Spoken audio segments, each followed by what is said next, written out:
यहाँहरु सबैजनालाई प्रेमी जयमसी। आज चाहिँ हामी चाहिँ यो अमेरिकाको एउटा जग्गा छ अनि जहाँनिर चाहिँ आज नयाँ हामी पोडकास्ट सुरु गर्दैछौँ। पोडकास्ट भने तपाईँले बुझ्नुहुन्छ एउटा नर्मल कुराकानी हो हाम्रो चाहिँ। खासै अब तपाईँलाई कस्तो लाग्छ होइन अलि सबैजनालाई चाहिँ प्रेरणादायक होस् भन्ने मलाई चाहिँ लाग्छ यो हाम्रो पोडकास्टद्वारा। यो चाहिँ मेरो पहिलो सिजन हो, यो पोडकास्टको चाहिँ पहिलो एपिसोड। पोडकास्टमा चाहिँ दाजु राजु हुनुहुन्छ, यहाँलाई चाहिँ म मेरो पोडकास्टमा चाहिँ तपाईँलाई स्वागत गर्न चाहन्छु। धन्यवाद। कस्तो हुनुहुन्छ तपाईँ?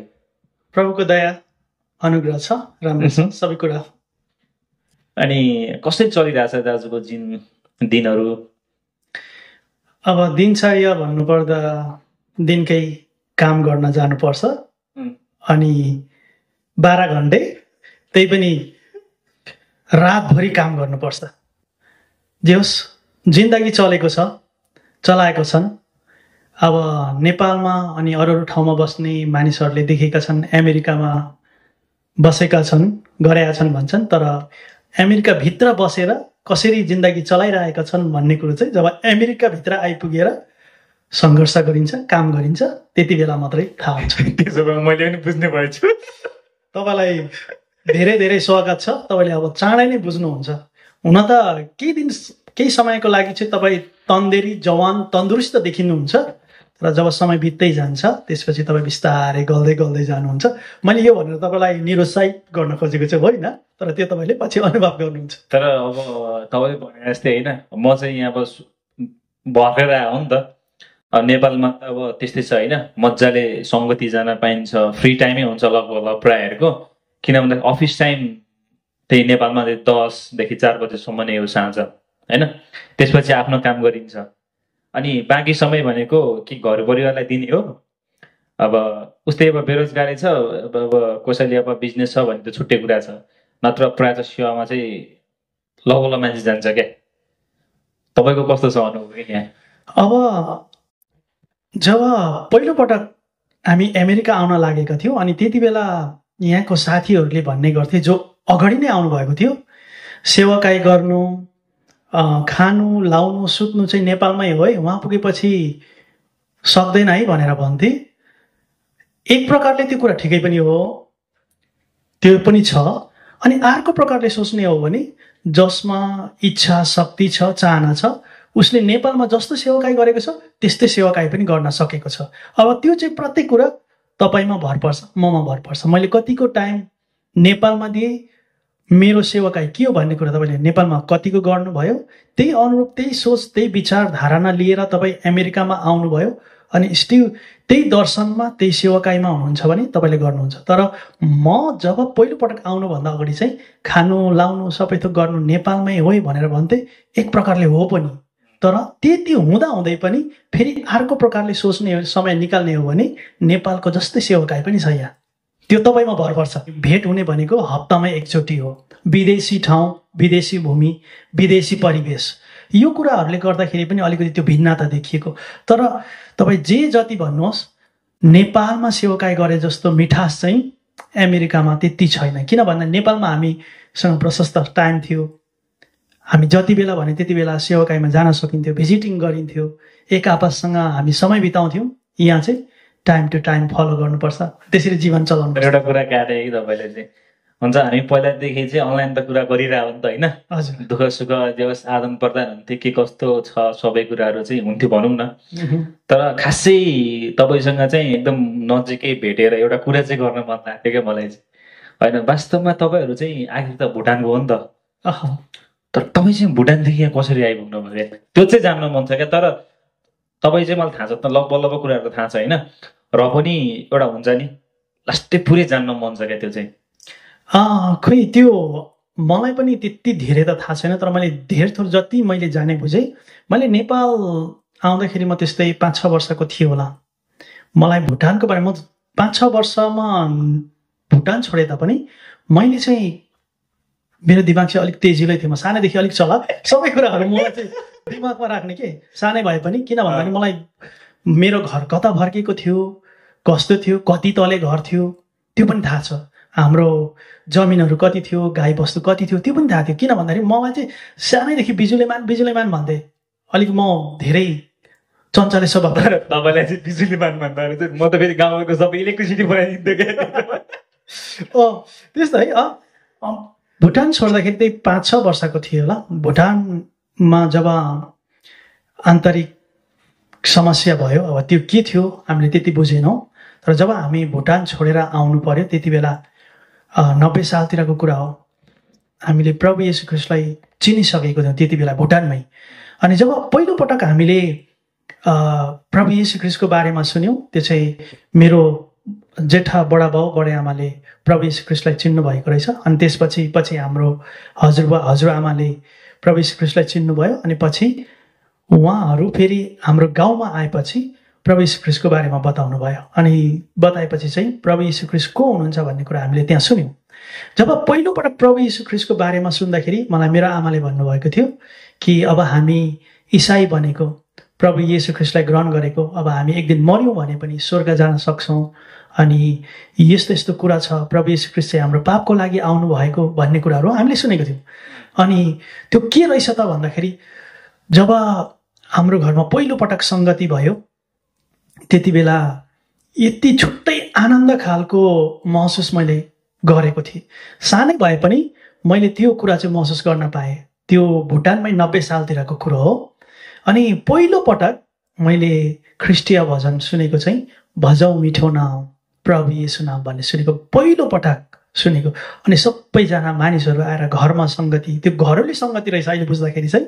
अनि भजौँ मिठो नाम भन्ने गीत गाउनु भएको थियो। सबैजना आएर अनि प्रभु येशू ख्रीष्टको बारेमा वचन बाइबलबाट बोलिएको रहेछ अहिले बुझ्दाखेरि चाहिँ।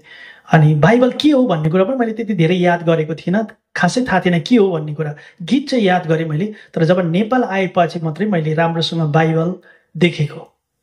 अनि हामी जसरी 90 सालमा आन्दोलन चल्यो कि अनि अब धेरैजना मान्छेहरूलाई चाहिँ वर्गीकरण गरियो, 1 नम्बर 2 नम्बर 3 नम्बर गर्दै। अनि जेन्युन मानिसहरूलाई मात्रै राख्यो। अनि 1 नम्बर बाहेक अरू सबैलाई निकालियो अरे भन्ने कुरा सुनेको थियो। मलाई थाहा भएन कुन नम्बरमा हामी पर्यौँ। जब हामी भुटान छोड्दै थियौँ अनि त्यति बेला एकदमै दुःख लाग्दो स्थिति थियो। हाम्रो घरहरू थियो, 3 तले घर थियो, ढुङ्गाको गाह्रो लगाएको घर, 3 तले घर थियो हजुरबुवाको। हाम्रो घर पनि भर्खरै बनाइसकेको थियो। हाम्रो चाहिँ अलिकति मास्तिर डाँडामा थियो घर। अनि गाई बस्तु, खेतहरू, जमिनहरू प्रशस्त थियो, हामीसँग प्रशस्त पैसाहरू पनि थियो। अनि त्यस्तो अवस्था हामीले छोडेर चाहिँ नेपाल आउनु पर्यो। अनि त्यति बेला आउँदाखेरि चाहिँ ल अब हामी नेपाल हिँडेको रे, अब हामी चाहिँ यो ठाउँलाई छोडेर बिर्सिएर गएको रे, अब यहाँ हामी बस्न मिल्दैन रे भनेर एकदमै गाउँभरि टचर, एकदमै पीडाको कुराहरू थियो। अनि त्यति बेला ल अब हाम्रो पनि पालो आयो नेपाल आउने बेला। त्यति बेला सबैजना रुन थाले। अब हामी नेपाल हिँडेको, भुटानलाई छोडेको, अब हामीसँग केही छैन, हाम्रो आफ्नो आफन्त जग्गा जमिन हामी सबै छोडेर चाहिँ अब हामी चाहिँ यहाँबाट लखिट्यौँ अरे भनेर भन्नुभयो। अनि यो कुरा सुनि दिदीहरूले, फुपूहरूले गीत गाउँदै हुनुहुन्थ्यो। अनि तर कि त्यतिखेर दाजु भुटानमा चाहिँ खत्रै आन्दोलन भयो होला है? खत्रै खालको आन्दोलन भएको थियो। कस्तो भन्दाखेरि म अलिअलि याद गर्छु, त्यति बेला आन्दोलन हुँदाखेरि चाहिँ म भर्खर स्कुल जान सुरु गरेको थिएँ। भर्खर स्कुल जान सुरु गरेको त्यही पहिला रहेछ नि त त्यो त यार, भर्खर है। अनि के भयो भन्दाखेरि एक दिन चाहिँ जब लामी डाँडा भन्ने ठाउँमा हामी बसेको ठाउँमा चाहिँ आन्दोलन भयो, त्यहाँनिर गोली फायरिङ भएको थियो। त्यति बेला चाहिँ के भएको थियो भन्दाखेरि हामी प्राय स्कुल जान्थ्यौँ। अनि त्यही स्कुल गएको दिन चाहिँ ठ्याक्कै आन्दोलन पनि भएको थियो, फायरिङ पनि भएको थियो। अनि सधैँ हामी स्कुल जाने गर्थ्यौँ। तर त्यो दिन चाहिँ हामी के गर्थ्यौँ भन्दाखेरि त्यो दिन चाहिँ हामीले के गर्यौँ भन्दाखेरि हामीसँग दाई दिदीहरू कोसँग पैसा थियो, हामी स्कुल नगइकन बाटामा कसकोमा काँक्रा किनेर हामी त्यो दिन चाहिँ गएनौँ। अनि त्यही भएर हामी बच्यौँ त्यो दिन आन्दोलन भएको। जब हामी फर्केर आयौँ घरमा अनि आमा बुबा पनि छक्कै पर्नु भयो, यस्तो आन्दोलन पनि छोराछोरी बाँचेर आए।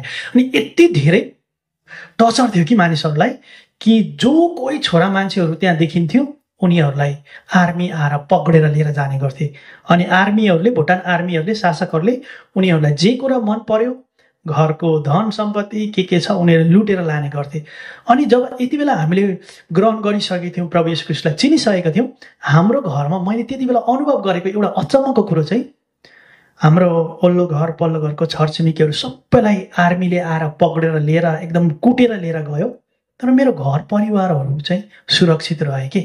अनि हजुरआमाले जहिले प्रार्थना गर्नुहुन्थ्यो कि मेरो छोरा नातिहरू सबैलाई सुरक्षा होस् प्रभु भनेर प्रार्थना गर्नुहुन्थ्यो। हामी त सानै थियौँ।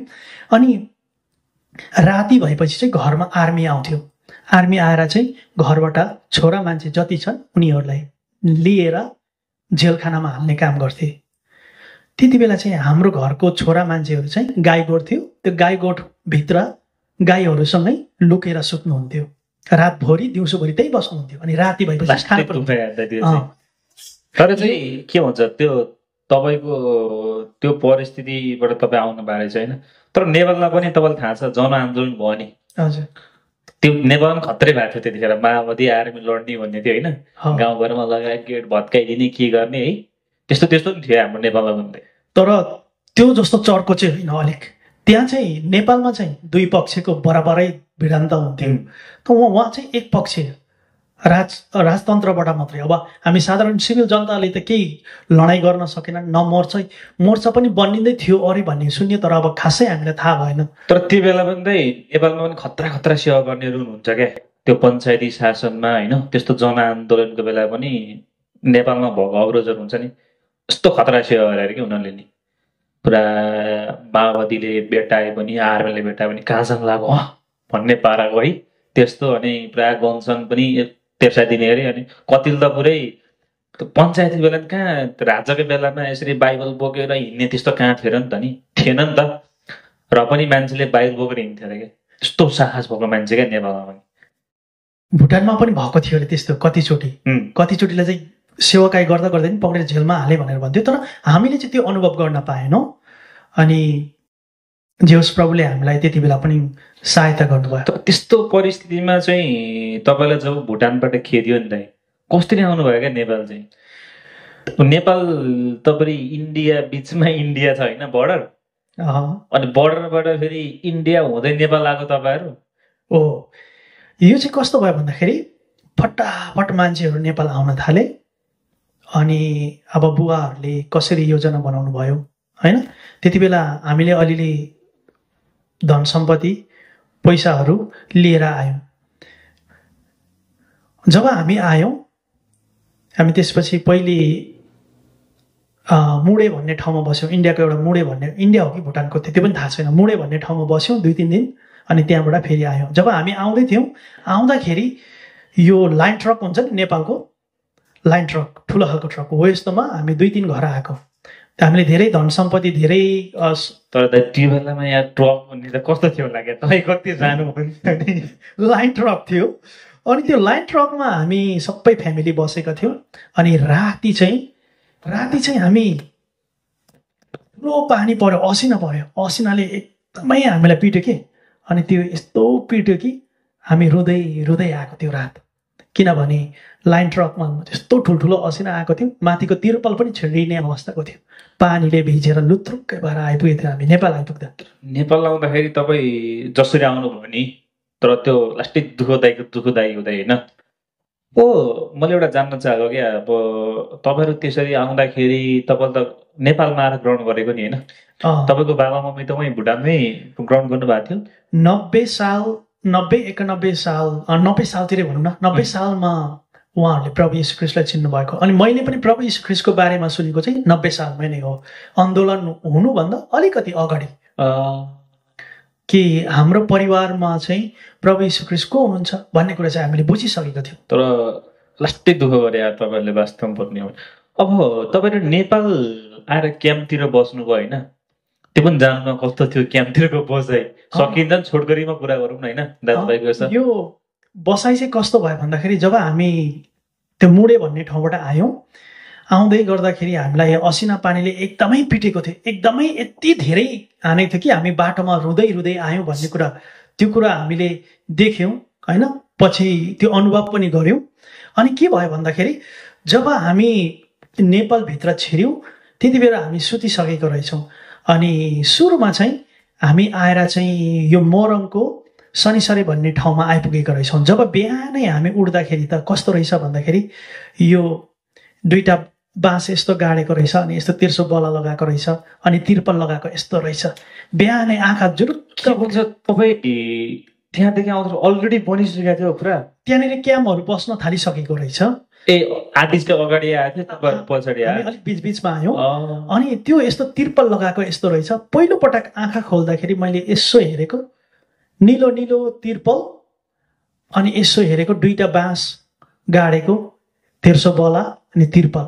पहिलो पटक मैले यसो आँखा खोल्दा हेरेको पुरा। अनि यसो हेरेको यता पनि तिर्पलै तिर्पल, यता पनि मान्छेहरू रोइरहेको, नानीहरू रोइरहेको, च्याच्चाएर चुचु कराइरहेको, कोही भोक लाग्यो भनिरहेको, रोइरहेको, यस्तो पो रहेछ। अनि यसो हेऱ्यो, आहा कहाँ मान्छे त टन्नै थियो अरे क्या दाइ। मान्छे त्यति बेला अलरेडी टन्नै आइसकेको रहेछ। म पहिला एकपल्ट मोरङ गएको थिएँ क्या। मोरङ गएको, तपाईँ पनि हामी गएको थियौँ नि होइन? मोरङ गएको बेला टाइटस दाजु हुनुहुन्छ नि, टाइटस मोरङको क्या उहाँ अहिले हेरिराख्नु भएको छ भने तपाईँलाई थाहा छ होइन? उहाँ मोरङमा सेवा गर्नुहुन्छ। यल बेतेल हो कि बेतेल प्रार्थना भयो भन्छ होइन मोरङमा। हामी त्यहाँ गएर 2 दिन पनि बस्यौँ। त्यहाँबाट हामी इन्टरभ्यू पनि गरेको थियौँ होइन? तपाईँको ठाउँहरू हेर्दाखेरि होइन, उहाँले भन्नुभएको थियो क्या कस्तो एउटा माई खोलाको किनारमा कसरी बसेको, त्यस्तै कुरा गर्नुभएको थियो कि उहाँ। त्यो चाहिँ हामी भन्दा अगाडि जतिजना आउनुभयो उहाँहरू चाहिँ त्यो ठाउँमा पुग्नु भएछ माई खोलामा। त्यति बेला चाहिँ उहाँहरूको यति दयनीय स्थिति थियो अरे कि यो खैनीको बट्टा हुन्छ नि, बलुवन खैनीको बट्टा हो, यस्तो बट्टामा चामल एक एकजनालाई यसरी बाँडेर खाएको अरे भन्ने कुरा सुनिन्थ्यो। तर हामी चाहिँ त्यस्तोमा चाहिँ पऱ्यौँ न। अब मान्छेले भनेको अब त्यो हो कि होइन, पहिलेको सुरुको चाहिँ एकदमै दुःख दयनीय अवस्था थियो भन्ने कुरा सुनेको थियौँ हामीले। तर हामी चाहिँ एकैचोटि अलरेडी क्याम्पहरू स्थापना भइसकेको रहेछ र हामी त्यो अलिक सजिलो भयो हामीलाई। त्यो बेला चाहिँ एउटा विश्वासी हाम्रो समुदाय थियो नि त। अलरेडी विश्वासी समुदाय पनि त्यो तपाईँहरू क्याम्पतिर बस्दाखेरि होइन कति राहतहरू दिन्थ्यो अरे क्या, त्यस्तो चामलहरू होइन। त्यो चामलहरू पनि विश्वासीहरूले चाहिँ के भन्छ, विश्वासीहरूले 10औं दिन्थ्यो अरे क्या। होइन, त्यो शिविर क्याम्पमा बस्दाखेरिको सबै विश्वासीहरूको यति ठुलो विश्वास थियो कि अब 15 दिनको लागि जम्मै 5 किलो चामल पाइन्थ्यो। त्यो 5 किलो चामलले पनि त्यहाँबाट पनि मुठी चामल निकालेर प्रभुको घरमा लाने गर्थे। यति धेरै विश्वास भएको व्यक्तिहरू हुनुहुन्थ्यो कि त्यो बेला।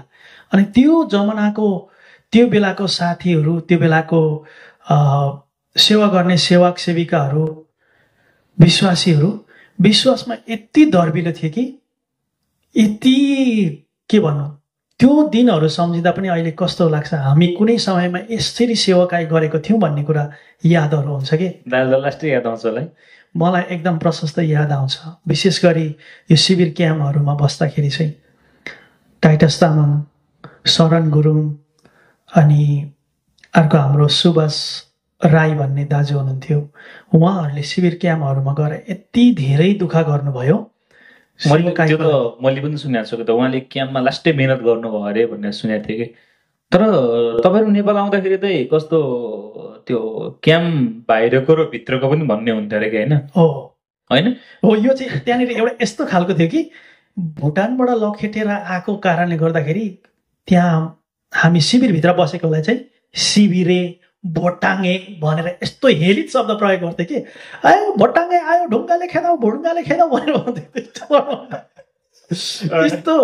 त्यस्तो दयनीय स्थिति थियो। हामीलाई चाहिँ एउटा घेराभित्र राखिएको थियो। अनि त्यहाँनिर कहिलेकाहीँ हाम्रो नेपाल सशस्त्र धरि राखेको थियो अरे। अनि क्याम्पमा सशस्त्र प्रहरी राखेको थियो सुरक्षाको लागि। अनि पछि चाहिँ के भयो भन्दाखेरि जब घरहरू बिस्तारै बनिँदै गयो, घरहरू डेराहरू बनिँदै गयो, अनि त्यहाँनिर हामी नेपाली मान्छेहरूले त कहिलेकाहीँ गाईको गोबरले घर लिप्ने पोत्ने होइन, यस्तो त्यो गाईको गोबर त्यो यस्तो जङ्गलको छेउमा गएर गाईको गोबर लिन जाँदासम्म ढुङ्गाले लखेट्थे कि भोटाङ्गे आयो भने। होइन, सुरुमा त लास्टै हेपे आउनु। अनि त्यति बेला भुटानबाट आउँदाखेरि हामीले भारू पैसा लिएर आएको होइन। तर भारू पैसा त नेपालमा त धेरै हुँदो रहेछ, 50 को त 80 हुँदो रहेछ, 100 को त 160 हुँदो रहेछ। तर त्यति बेला हामीले सुरुमा त सराबरी पैसा चलायौँ, 50 को 50 ने भारू पैसा नजानेर नबुझेर त्यस्तो स्थितिसम्म थियो कि सुरुमा। काम गर्नु पनि खासै दिन्थेन अरे क्या बाहिर होइन, त्यहाँ भित्रै बस्नु पर्ने अरे होइन। त्यसपछि कतिजना त्यो क्याम्पको दाजुहरू होइन दिदीहरू कति अलि एजुकेटेड पर्सनहरू हुन्छ नि, उहाँ त तपाईँलाई थाहा छ कुरा भनिदिन्छु होइन। म त जुम्लाको मान्छे हो होइन, खासै जुम्लामा त्यतिखेर बोर्डिङ स्कुल हुन्थ्यो क्या, गभर्मेन्ट स्कुल र बोर्डिङ स्कुल हुन्थ्यो होइन। अनि बोर्डिङ स्कुलमा चाहिँ अब जुम्ला जस्तो ठाउँमा त्यो बेला चाहिँ अब शिक्षाको एकदमै अभावै थियो भनौँ होइन। त्यस्तो बेला चाहिँ त्यहाँको प्राइभेट स्कुलहरूले चाहिँ के गर्थ्यो भन्दाखेरि हामी चाहिँ दार्जिलिङबाट टिचर ल्याएको होइन भन्ने, तर क्याम्पहरूबाट लाँदो रहेछ कि होइन। त्यो स्थिति बोल्ने कि होइन, त्यो कस्तो भयो भन्दाखेरि जब 90, 91, 92तिर क्याम्प स्थापना भइसक्यो, सुरुको 4-5 वर्ष चाहिँ सबै मानिसहरू शिविरभित्रै थिए। जो अलिक टाठो बाठो मान्छेहरू चाहिँ बिस्तारै बिस्तारै बाहिर जान थाले। जो अलिकति पढेका मान्छेहरू थियो तिनीहरूले बिस्तारै बिस्तारै भित्री रूपमा बाहिर गएर केही गर्न थाले। कतिले सुरुमा आएर त्यहीँको नागरिकताहरू पनि बनाए, अलिअलि पैसा हुनेहरूले पैसा खुवाएर के गरेर। अनि जब 7-8 वर्ष भएपछि चाहिँ अलिक टाटो बाटो मान्छेहरू बिस्तारै बाहिर निक्लिन थाले। अनि बोर्डिङ स्कुलतिर कता हामीले चाहिँ सुरुदेखि नै अङ्ग्रेजी मिडियममा पढेको, त्यही भएर हाम्रो इङ्ग्लिस राम्रो थियो त्यति बेला। अनि बिस्तारै 10 वर्ष भएपछि बिस्तारै बिस्तारै बाहिर पढाउन जाने सिस्टम चल्न थाल्यो। त्यो त सुनेको थिएँ क्या, त्यो भएर अचम्म लाग्थ्यो क्या पछि थाहा पाउँदाखेरि होइन। ठिक छ, अब लगभग कुराकानी त लास्टै गर्नु मन छ तपाईँसँग, धेरै गर्नु मन छ। अब धेरै लामो पनि होला यो पोडकास्ट होइन, फेरि कुराकानी गरेको होला। लगभग 3-4 मिनटमा एउटा कुरा गर्छु म तपाईँसँग। खासै तपाईँ जब त्यहाँदेखि यता अमेरिकातिर तपाईँहरू तेर्सो मुलुकको लागि जब यहाँ अमेरिकामा आउनुभयो होइन, तब त नेपालमा त लास्टै कस्तो दुःखको अवस्थामा त्यस्तो अवस्थामा त प्रभुको एकदमै सेवा गर्नुभयो नि त होइन। हजुर। तर यहाँ आउँदाखेरि कतिको शिक्षाको अभाव थियो होइन, कति मान्छेहरूले पढ्नै नजानेको, कतिले जानेको होइन। अनि फेरि कतिको आफन्तहरू एक ठाउँमा छ, अर्काको आफन्त अर्का ठाउँ पठाइदिएको छ होइन। त्यस्तो भएको मान्छे फेरि यस्तो मुलुकमा आएर पनि तपाईँले सेवा गर्नुभयो, त्यो कस्तो पोसिबल थियो क्या? त्यो कसरी? अब हामी प्राय नेपालमा शिविर क्याम्पमा बस्ने विश्वासीहरू जो जति अमेरिकामा आउनुभयो, त्यो देन चाहिँ अघि मैले नाम उल्लेख गरेँ नि, हाम्रा दाजुहरू जसले शिविर क्याम्पमा बसेर सङ्घर्ष गर्नुभयो, शिविर क्याम्पमा रहेका विश्वासीहरूलाई एउटा सङ्गति दिनुभयो, उहाँहरूको प्रभाव हो। अनि जसै हामी नेपालबाट अमेरिका आइपुग्यौँ, अमेरिकामा चाहिँ सबभन्दा सुरुमा चाहिँ 1-2 ठाउँमा विश्वासीहरू आउनुभएको थियो। अनि 2009तिर टेनेसीमा सेवाकाई सुरु भयो। हाम्रो दानियल अधिकारी अङ्कल उहाँ आउनुभएको थियो, अनि हाम्रो दिल भाइ भन्ने अनि अरू आउनुभएको थियो। उहाँहरूबाट चाहिँ पहिलोपटक सेवाकाई सुरु गरेर चाहिँ त्यहाँबाट चाहिँ बिस्तारै अरू जति पनि शिविर क्याम्पबाट आउनुभयो बिस्तारै समेट्दै सबैजना चाहिँ सबैभन्दा पहिले चाहिँ दानियल अधिकारी भन्ने एकजना अङ्कल हुनुहुन्छ क्या, उहाँ टेनेसीमा हुनुहुन्थ्यो पहिला। हामी सबैजना सुरुमा त टेनेसीमा, अनि टेनेसीबाट चाहिँ 2010 सेप्टेम्बर कति तारिक पहिलो सेवाकाई सुरु भएको भन्ने कुरो, पहिलो सेवाकाई सुरु भयो। त्यहाँ चाहिँ हाम्रो टिकोसी अङ्कलले आएर सेवाकाई सुरु गर्नुभएको रे भन्ने कुरा सुनेको थियो हामीले। त्यहाँबाट चाहिँ पछि विभिन्न स्टेटहरूमा विश्वासीहरू नेपालबाट आउने क्रम जारी नै थियो। अनि बिस्तारै बिस्तारै सेवाकाई यसरी सबैजना एकतामा भएर सेवाकाई गर्दै गर्दै गर्दै गर्दै आयो। अनि लगभग टेनेसीमा पनि धेरै वर्ष पवित्र महासभा भयो। 2010देखि 2019सम्म पवित्र महासभा भयो। अनि त्यसपछि विश्वासी त लास्टै छ अझै पनि।